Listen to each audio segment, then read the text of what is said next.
हम मुन्नी झा आइ एकटा बहुत सुंदर परिछन गीत सुना रहल छी तऽ सुनू और नीक लागत तऽ कनी फॉलो जरूर कर लिअ हमरा पेज के।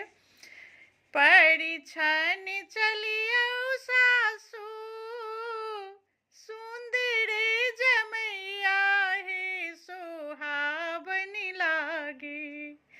परिछन चलियौ सासु सुंदर जमैया हे सोहाबनी लागे।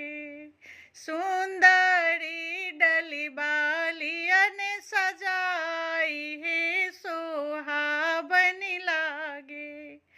सुंदरी डली बालियन सजाई हे सोहाबनी लागे।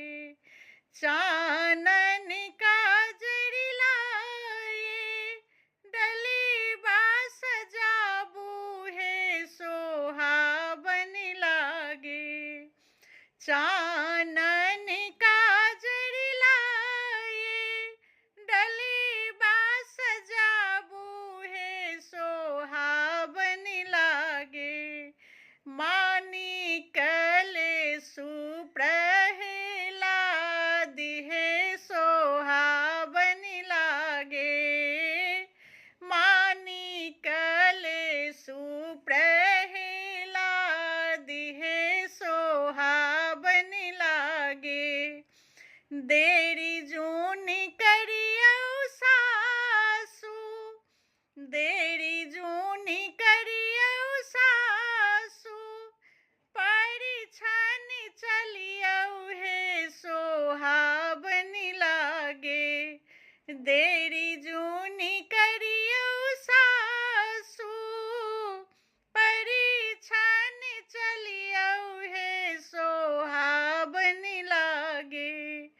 ठाढ़ी छथिन सुंदरी जमाई ठाढ़ी छथिन सुंदरी जमाई हे सोहाबनी लागे।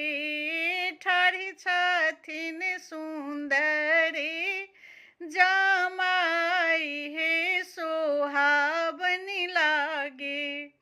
परिछन चलियौ सासु सुंदर जमाई हे सोहाबनी लागे। ठाढ़ी छथिन सुंदरी जमाई हे सोहाबनी लागे।